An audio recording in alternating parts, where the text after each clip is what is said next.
میں کرتا ہوں، یہ فائل دیکھو، یہاں پر کچھ پرابلمس ہیں، ان کو ٹھیک کرو اور پروڈکٹس کمپلیٹ کرو، مجھے کسی کام سے جانا ہے اور تم مینیج کروا لینا۔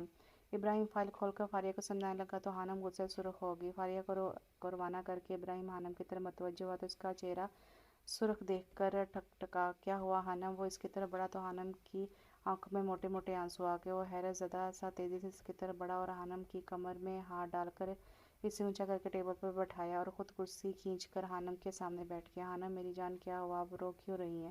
ابراہیم نے پریشانی سے خانم سے پوچھا۔ تم تو صرف ہمارا ہے نا؟ خانم نے روتے ہوئے سوال کیا۔ ہاں میری جان، میں صرف آپ کا ہوں۔ ابراہیم نے اس کے آنسو صاف کیے۔ پر تم اس چڑیل کو یہاں سے نکالو، یہ ام کو بالکل پسند نہیں، اس نے ناک چڑھا کر کہا تو ابراہیم کی ہنسی نکل گئی۔ میری جان ایسے تو نہیں نکال سکتے نا، وہ میرے بہت کام کرتی ہے۔ تو پر تم ام سے وعدہ کرو گے تم اس سے دور رہے گی؟ اچھا وعدہ، اب چلو ام کو شاپنگ بھی کرنا ہے۔ اس نے دونوں بازو ابراہیم کی طرف بڑھائے تو ابراہیم نے اسے کمر سے تھام کر نیچے اتارا اور ہاتھ پکڑ کر لا کر گاڑی میں بٹھا دیا۔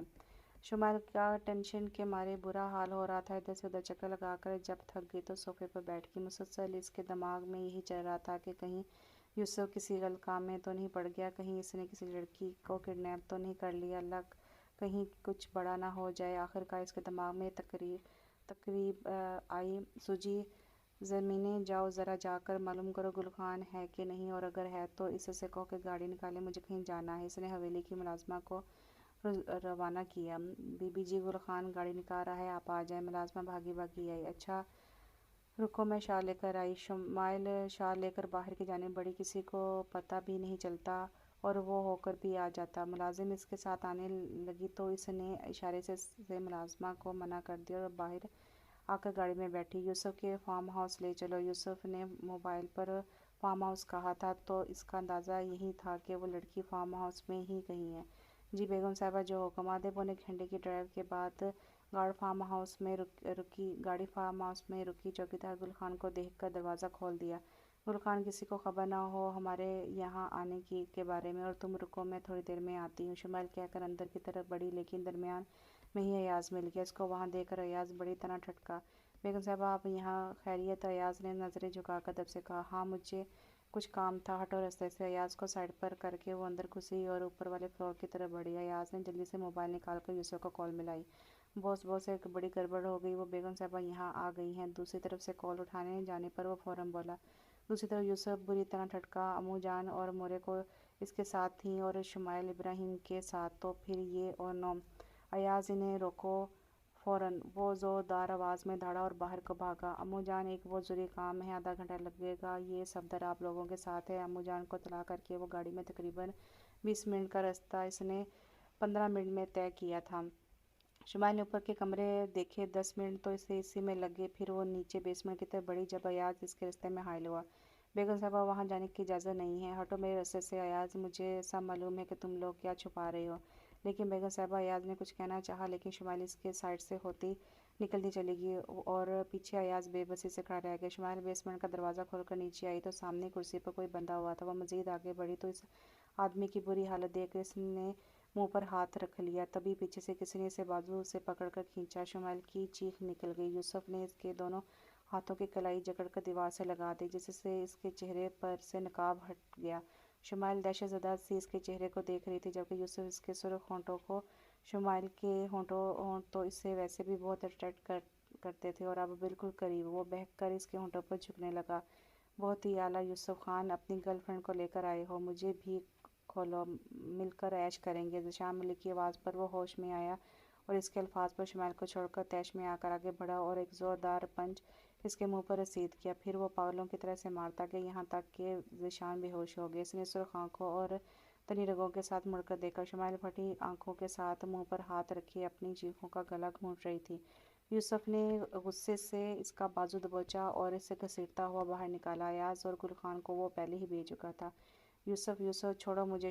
شمائل مچل کر اس سے اپنا بازو چھڑانے لگی تو یوسف نے لب کھینچے اسے گاڑی میں لا کر پٹکا۔ گاڑی کا دروازہ زور سے بند کر کے وہ گھوم کر دوسری طرف آیا اور آ کر دروازہ کھول کر بیٹھا، پھر زن سے گاڑی باہر نکالتا چلا گیا۔ پورے راستے شمائل کی سسکیاں وقفے وقفے سے بلند ہوتی رہیں۔ گھر پہنچے سے پھر شمائل کو بازو سے پکڑا، لا کر اس کے کمرے میں بیڈ پر پٹک کر دوبارہ باہر نکل گیا۔ ان کو شاپنگ کرتے تقریباً آدھا گھنٹہ ہو گیا تھا، لیکن ابراہیم کو کچھ سمجھ ہی نہیں آ رہا تھا۔ او خان ماڑا ہم تک گیا ہے، بس ہم کو گر جانا ہے اب۔ او ماڑا ہم تک گیا ہے، بس ہم کو گر جانا ہے، خانم نے منہ بسور کر کہا۔ اچھا بس یہ لاسٹ شاپ، پھر ہم چلتے ہیں۔ ابراہیم خانم کو لے کر بوتیک میں داخل ہوا۔ کافی دیر تک تو ابراہیم کو کچھ پسند نہ آئے، جب آخر میں اس کی نظر ریڈ کلر کے لہنگے پہ پڑی۔ ڈیپ ریڈ بلیک کو جاتا ہوا وہ لہنگا نہایت ہی خوبصورت تھا۔ بس یہ ٹھیک ہے خانم، ہم یہ لے لیں گے۔ ابراہیم نے خانم کی رضامندی چاہی۔ او ماڑا اس کا پیچھے والا گلا تو کس قدر بڑا ہے، ہم یہ نہیں پہن سکتا۔ خانم نے اس کے بیک والے گلے کو دیکھ کر آنکھیں پھاڑی۔ اس کا بیک والا گلا واقعی بہت ڈیپ تھا، کمر سے ذرا اوپر آتا ہو۔ کوئی بات نہیں، ہم بیوٹیشین سے کہہ کر اس پر دوپٹہ سیٹ کروا دیں گے تو یہ صحیح ہو جائے گا، آپ اسے پیک کر دیں پلیز۔ خانم سے کہہ کر وہ شاپ کیپر سے مخاطب ہوا تو خانم نے اس کی جلد بازی پر منہ بنایا۔ ابراہیم وہ پیک کروا کر باہر نکلا۔ اوئے خان، تم نے ہم کو چلا چلا کر تھکا دیا، اب ہم کو آئس کریم کھلاؤ۔ خانم نے اسے آستین سے پکڑ کر متوجہ کیا۔ اچھا آپ یہاں کھڑی ہو، میں لے کر آتا ہوں، اور یہاں سے ادھر ادھر نہیں ہونا۔ ابراہیم فوڈ کورٹ کے کارنر پر سائڈ پر اسے کھڑا کر کے آئس کریم پارلر کی طرف بڑھا۔ رش اس قدر تھا کہ بیٹھنے کے لیے کوئی جگہ ہی خالی نہیں تھی۔ اب ابراہیم کو گئے بامشکل 15 منٹ ہوئے تھے جب کوئی پیچھے سے آ کر خانم سے ٹکرایا۔ اوئے ماڑا، وہ لڑکا جو معافی مانگنے لگا تھا خانم کی آواز پر خافت سے اس سے مسکرایا اور اشارے سے اپنے دوستوں کو بھی بلا لیا۔ او ماڑا پٹھان کا بچہ، تم اندھی ہے کیا، تم کو نظر نہیں آتی اتنا بڑا کھڑا ہے؟ پاگل کا بچہ، خانم کی زبان فل تیزی سے چل رہی تھی، اسے سانس ہی نہ ہوا جب ان 5 لڑکوں نے اسے گھیر لیا۔ اور دیکھو تو دوستو کیا پیس ہے، واہ پٹھانی، ان میں سے ایک خواص سے کہتا آگے بڑھا اور خانم کی کلائی سے پکڑا۔ اوئے چوڑا ہم کو چھوڑ، اوئے چھوڑ ہم کو چھوڑ۔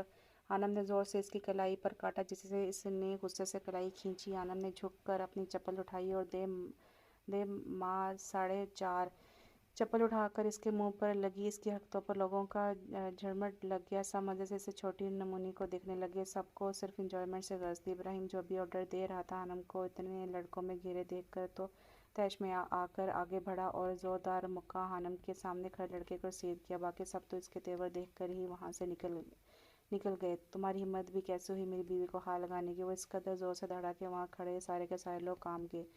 مال کی انتظامیہ بھاگی بھاگی آ گئی تھی۔ سر چھوڑ دیں پلیز، مینیجر نے غصے سے بھرے شیر کو روکنے میں ہلکان ہو رہا تھا۔ او خان چھوڑو اسے، وہ مر جائے گی۔ خانم نے گھبرا کر اسے بازو سے پکڑ کر کھینچا تو ابراہیم تھوڑا سا پیچھے ہوا۔ وہ لڑکا جلدی سے اٹھ کر بھاگ گیا۔ مینیجر نے ابراہیم کو ٹھنڈا کیا تو وہ غصے میں خانم کا ہاتھ پکڑ کر باہر نکل گئی۔ 4 دن گزر گئے تھے، آج مہندی کا فنکشن تھا۔ اس دن سے اب تک شمائل کی یوسف سے بات نہیں تھی، وہ بری طرح سے اسے نظر انداز کر رہی تھی۔ خانم کو تو اسی رات مورے نے مائیوں میں بٹھا دیا تھا، اب تک اس کا ابراہیم سے سامنا نہیں ہوا تھا۔ وہ ویسے بھی اپنی فیکٹری کے معاملات میں الجھا ہوا تھا۔ یوسف نے ذیشان ملک کو ہسپتال پہنچا دیا۔ رات کو فنکشن تھا جو باہر لان میں ارینج کیا گیا تھا۔ تیاری پوری تھی۔ خانم نے خوبصورت سی فراک پہنی ہوئی تھی جس کی باڈی بلو اور فال پنک اور دوپٹہ اورنج کلر کا تھا، وہ بالکل گڑیا لگ رہی تھی۔ مہکتے پھولوں کی جویلری پہنے، لائٹ سا میک اپ کیے، شمائل نے 7 رنگی انارکلی فراک پہنی تھی جس میں اس کی گلابی رنگت کھل رہی تھی۔ ابراہیم نے سفید شلوار قمیض اور بلو واسکٹ پہنی ہوئی تھی اور یوسف نے سفید شلوار قمیض پر چادر پہنی ہوئی تھی۔ اوئے اپو جان، تم کتنا پیارا لگ رہا ہے نا امو جان؟ خانم نے اشتیاق سے شمائل کو دیکھ کر کہا۔ جی ماشاء اللہ، آج تو میری دونوں بیٹیاں ہی بہت پیاری لگ رہی ہیں، امو جان نے مسکرا کر دونوں کی تعریف کی۔ مورے نے نم آنکھوں سے مسکرا کر ان کی محبت کو دیکھا۔ انہیں شمائل کے لیے بہت دکھ ہوتا تھا، اچھی بھلی اتنی پیاری لڑکی رسموں کی بھیڑ چڑھ گئی تھی اور وہ 29 سال کی ہو گئی تھی۔ اسی سال کبھی کبھی مورے سوچتی کہ شمائل کو یوسف کی بیوی بنا دے، لیکن پھر بڑے خان اپنے شوہروں کے مزاج کو دیکھ کر چپ ہو جاتی کہ جانتی تھی کہ اگر وہ غلطی سے بھی بات منہ سے نکالتی تو طوفان کھڑا ہو جانا تھا۔ بڑی بی بی، خان صاحب کہہ رہے ہیں کہ بی بی کو باہر لے آئیں۔ زرمینے نے آ کر خبر دی تو شمائل نے خانم کو کھڑا کیے، اسے سہارا دیے وہ باہر لائی اور لا کر ابراہیم کے برابر میں بٹھا دی۔ ابراہیم نے گہری نظروں سے اس کے روپ کو آنکھوں کے ذریعے دل میں اتارا تھا۔ ماشاء اللہ، چھوٹی بہن کے نصیب دیکھو، کیسا چاند سا دولہا ملا ہے، بیچاری بڑی بہن چیچی کسی خاتون کی آواز کان میں پڑی تو شمائل نے مسکرا کر آنسو اندر اتارے۔ پتہ نہیں وہ کس نے سنا تھا۔ وہ خانم کو بٹھا کر خاموشی سے اوپر چھت پر آ گئی۔ یوسف نے جب ان خاتون کی بات سنی تو ایک فیصلہ کرتا شمائل کے پیچھے اوپر چلا آیا۔ خانم! یوسف کی آواز پر شمائل نے جلدی سے آنسو صاف کیے۔ تم یہاں کیا کر رہے ہو؟ یوسف نیچے جا کر اپنا کام نپٹاؤ۔ کھوکھلی ہنسی ہنستے اس نے ہلکے سے یوسف کو ڈانٹا۔ ایک بات پوچھوں آپ سے؟ یوسف نے آگے بڑھ کر اس کا مومی ہاتھ اپنے مضبوط ہاتھوں میں لیا۔ پوچھو۔ شمائل نے مسکرا کر یوسف کو دیکھا۔ مجھ سے شادی کریں گی؟ اور شمائل کو لگا کہ ساتوں آسمان اس کے سر پر آ گرے ہوں۔ 2 سیکنڈ کے لیے تو وہ سکتے میں چلی گئی اور پھر چٹاک وہ اپنی پوری قوت لگا کر اس نے یوسف کو تھپڑ مارا تھا۔ اس غیر متوقع تھپڑ سے یوسف پیچھے کو لڑکھڑایا۔ اس نے بے یقینی سے گال پر ہاتھ رکھ کر شمائل کو دیکھا۔ شمائل روتی ہوئی نیچے بھاگ گئی اور اوپر یوسف غصے سے مٹھیاں بھینج کر رہ گیا۔ اسے شمائل سے یہ توقع نہیں تھی۔ مہندی کا فنکشن خیر خیریت سے گزر گیا۔ شمائل کی گرم جوتگی سب نے محسوس کی تھی، لیکن مورے نے اس کی طبیعت خرابی کا بہانہ کر دیا تھا۔ آج بارات کا دن تھا۔ صبح سے سب تیاری میں مصروف تھے۔ آخرکار فنکشن کا ٹائم بھی آ پہنچا۔ خانم پارلر سے تیار ہوئی تھی، ٹوٹ کر روپ آیا تھا اس پر۔ شمائل گھر میں ہی تیار ہو گئی تھی۔ 9 بجے وہ لوگ شادی ہال میں پہنچے تھے۔ سب سے پہلے خانم اور ابراہیم کو اسٹیج پر بٹھایا۔ خانم نے ابراہیم کے کان میں سرگوشی کی۔ جی خان کی جان۔ ابراہیم اس کی طرز مخاطب پر فدا ہوا۔ آج تو ویسے بھی وہ ابراہیم کے دل میں قیامت مچا رہی تھی۔ خان اچھا تو لگ رہا ہے نا؟ خانم نے فکرمندی سے پوچھا۔ بے انتہا خوبصورت، ابراہیم نے جذب سے کہا۔ تو پر تم کی تعریف کب کرے گا؟ پلوشے نے کہا تھا کہ آج تم کی تعریف کرے گا۔ میری جان، جب ہم بیڈ روم میں جائیں گے تو پھر میں اچھے سے آپ کی تعریف کروں گا، ابراہیم نے معنی خیزی سے کہا۔ تو پر جلدی سے بیڈ روم میں چلتا ہے۔ خانم کی جلدی پر وہ ہنس دیا۔ کس بات پر ہنسا جا رہا ہے؟ شمائل جو بھی اسٹیج پر آئی تھی نے مسکرا کر پوچھا۔ اپنی بیوی کے جوکس پر ہنس رہا ہوں، ابراہیم نے ہنس کر جواب دیا۔ اس طرح ہنسی مذاق میں فنکشن گزر گیا۔ رات کو 11:30 بجے کہیں جا کر رخصتی ہوئی۔ خانم کو ابراہیم کے کمرے میں پہنچا دیا گیا تو وہ بیڈ پر بیٹھ کر اب ابراہیم کا انتظار کرنے لگی۔ مزید 10 منٹ گزرے ہی تھے کہ جب وہ نیند میں جھومنے لگی۔ تقریباً 20 منٹ بعد ابراہیم کمرے میں داخل ہوا تو وہ مزے سے سو رہی تھی اور خانم کی نیند تو ایسی پکی تھی کہ کوئی اس کے پاس ڈھول بجاتا تو اس کو کوئی فرق نہ پڑتا۔ ابراہیم نے شیروانی اتار کر صوفے پر ڈالی اور اس کے پاس بیٹھ کر اس کا ڈھلکتا ہوا سر سیدھا کیا۔ امّو جان نے اس کی ناک میں بھی چدوائی تھی، جس میں بڑی بڑی سی نت قیامت ڈھا رہی تھی۔ ابراہیم نے اس سے نظریں چرا کر ناک سے نت کھولی، نت نکال کر کانوں سے جھمکے نکالے، پھر پینے کھول کر دوپٹہ سر سے الگ کر کے بیڈ سے نیچے ڈال دیا۔ پھر ابراہیم نے اس کا نیکلس نکالنے کے لیے خانم کا ہلکا سا پلٹا تو ڈیپ گلے سے جھانکتی خانم کی قیامت خیز بیک اس کے سامنے تھی۔ ابراہیم کو لگا کہ اب تو ضبط کی لگام اس کے ہاتھ سے چھوٹ جائے گی۔ خون اس کی رگوں میں جوش تیز تیز سے دوڑنے لگا۔ اس نے جھک کر خانم کی کمر چومی، کمر پر مسکراہٹ سی۔ خانم کی آنکھ کھل گئی۔ وہ پیچھے مڑی تو ابراہیم اس کی تھوڑی پر جھک کر اس کے تلوں کو چوم لیا۔ آپ ابراہیم اس کے کپکپاتے ہونٹوں سے اپنا نام سن کر ابراہیم بے خود سا ہوتا لائٹ بند کرتا اس کے ہونٹوں پر جھکتا چلا گیا۔ سانس بند ہونے لگی تو خانم نے زور سے اس کی برہنہ کمر پر ناخنوں سے دبوچا۔ ابراہیم نے اس کے دونوں ہاتھوں کی انگلیوں میں اپنی انگلیاں پھنسا کر بیڈ سے لگا دیا۔ کمرے میں خانم کی چوڑیوں کی معنی خیز سی کھنک گونجنے لگی۔ میری آنکھوں میں جو ایک حسین چہرہ ہے، اس پہ گیسو دراز کا پہرا ہے کل شب رخ انوار سے جو نقاب ہٹایا، ساری رات چاند اسے دیکھنے کو ٹھہرا ہے۔ اگلی صبح 10 بجے ابراہیم کی آنکھ کھلی تو خانم بکھرے بکھرے سرپائی کے ساتھ اس کے سینے میں منہ چھپائے ہوئے تھی۔ خانم اٹھ جائیں، سب انتظار کر رہے ہوں گے۔ ابراہیم نے بھاری سانسوں سے اس کے کان میں سرگوشی کی۔ اوہ کو سونے دو، تنگ نہ کرو، خانم نے اسے پیچھے دھکیلتے ہوئے منہ بنا کر کہا۔ ابراہیم ہنستا ہوا اٹھ گیا۔ خانم غلط بات نہیں ہے، جلدی سے اٹھ جائیں۔ ابراہیم اسے کہتا واش روم میں گھس گیا تو وہ بھی منہ بناتی اٹھ بیٹھی۔ خان صاحب، ہم شمائل خانم سے نکاح کرنا چاہتے ہیں۔ یوسف نے دوپہر کو بیٹھک میں خان صاحب کے سامنے معاملہ پیش کیا۔ ابراہیم بھی موجود تھا۔ یہ کیا کہہ رہے ہو یوسف؟ دماغ تو ٹھکانے پر ہے اس کی بات پر؟ خان صاحب گرجے۔ ابراہیم بھی ٹھٹک گیا، لیکن اسے یوسف کا فیصلہ مناسب معلوم ہوا تھا۔ آرام سے خان صاحب، وہ کوئی ایسی غلط بات نہیں کر رہا۔ یوسف تم سوچ لو، تم کسی دباؤ میں آ کر تو فیصلہ نہیں کر رہے۔ خان صاحب کو ٹھنڈا کر کے ابراہیم نے یوسف کو جانچا۔ آخر کو اس کی بہن کا معاملہ تھا۔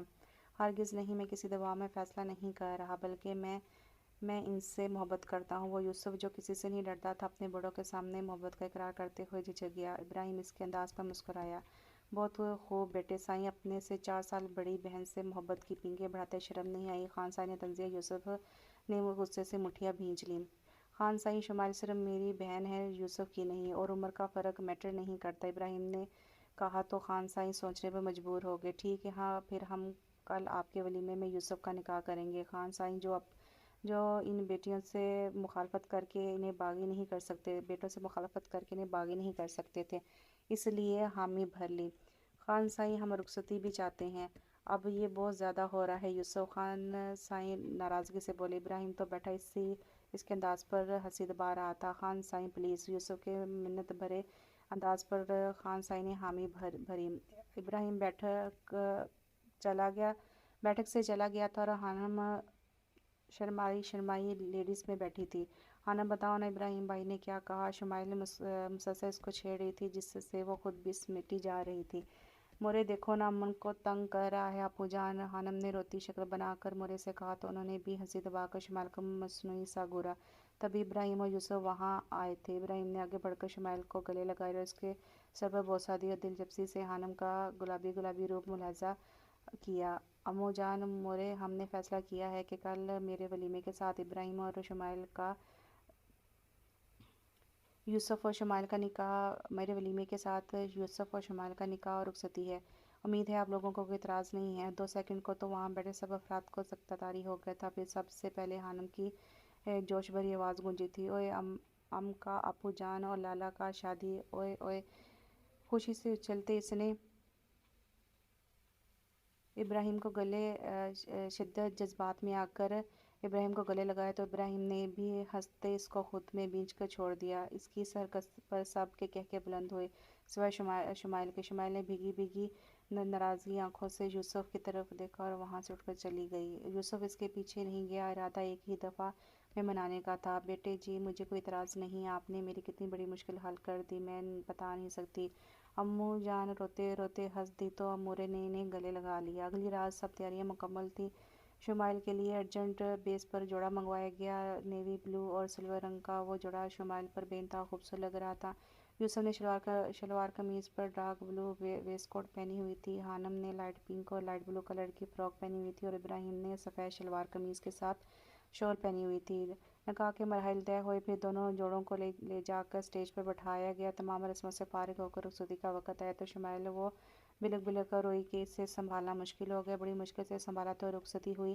اسے لے جا کر یوسف کے کمرے میں بٹھایا گیا۔ یوسف جب کمرے میں آیا تو کمرے کی ہر چیز تہس نہس تھی، اور وہ خود نیچے بیٹھی رو رہی تھی۔ دوپٹہ بھی دور پڑا تھا۔ یوسف اطمینان سے چلتا الماری تک آیا، اپنا ایک ٹراؤزر نکالا اور ڈریسنگ روم میں گھس گیا۔ تقریباً 2 منٹ بعد وہ واپس آیا تو وہ اسی پوزیشن میں بیٹھی رو رہی تھی۔ یوسف نے اسے پکڑ کر کھڑا کیا تو وہ بری طرح یوسف پر جھپٹ پڑی تو یوسف نے اس کی دونوں کلائیاں پکڑ کر دیوار سے لگائیں۔ قسم لے لے خانم، اگر آپ مجھے اس دن تھپڑ نہ مارتی تو میں کبھی آپ سے زبردستی نہ کرتا، یوسف نے کہا۔ پیچھے ہٹو یوسف، تم میرے چھوٹے بھائی ہو، وہ زور سے چیخی۔ او نو خانم، میں آپ کا چھوٹا بھائی نہیں، شوہر ہوں۔ یوسف کی بات پر وہ بلک کر رونے لگی تو یوسف نے اس کے آنسو صاف کیے۔ یوسف، اس نے کانپتے ہونٹوں سے یوسف کو روکنے کے لیے اس کا نام سرگوشی کی صورت ادا کیا۔ یوسف پلیز چھوڑ دو، اس نے ہچکیاں لیتے ہوئے یوسف کی منت کی تو وہ گہری سانس بھرتا پیچھے ہوا اور اسے چھوڑتا بیڈ پر جا کر لیٹ گیا۔ لائٹ بند کر دے خانم، تھکے انداز میں بولتا وہ کروٹ بدل گیا تو شمائل اپنی سسکیاں دبا کر رہ گئی۔ اگلی صبح جب یوسف کی آنکھ کھلی تو شمائل روم میں نہیں تھی، وہ کمرہ بالکل صاف تھا۔ یوسف بھی اٹھ کر فریش ہوتا باہر آ گیا۔ اپو جان، بتاؤ نا، لالا نے تم کو کیا کہا؟ خانم شمائل سے بدلہ لینے کی کوشش کر رہی تھی اور شمائل بری طرح بیزار ہو رہی تھی۔ جاؤ خانم، بیٹھ کر ناشتہ کرو، پریشان نہ کرو، شمائل نے اس کی حرکتوں پر بیزاری سے کہا۔ تم جا کر آرام کے ساتھ اپو جان، وہ منہ بسور کر کہتی پاؤں پٹک کر باہر چل دی۔ 3 دن گزر گئے تھے۔ یوسف نے شمائل سے بالکل بات کرنا چھوڑی ہوئی تھی، اسی وجہ سے شمائل حد سے زیادہ چڑچڑی ہو رہی تھی اور یوسف اس کا یہ بدلا انداز بخوبی دیکھ رہا تھا۔ شمائل کی حالت کے پیش نظر اس نے ولیمے کو مؤخر کر دیا تھا۔ خانم، رات کو میرے دوست نے دعوت دی ہے اور وہاں جانا ہے، تیار رہیے گا۔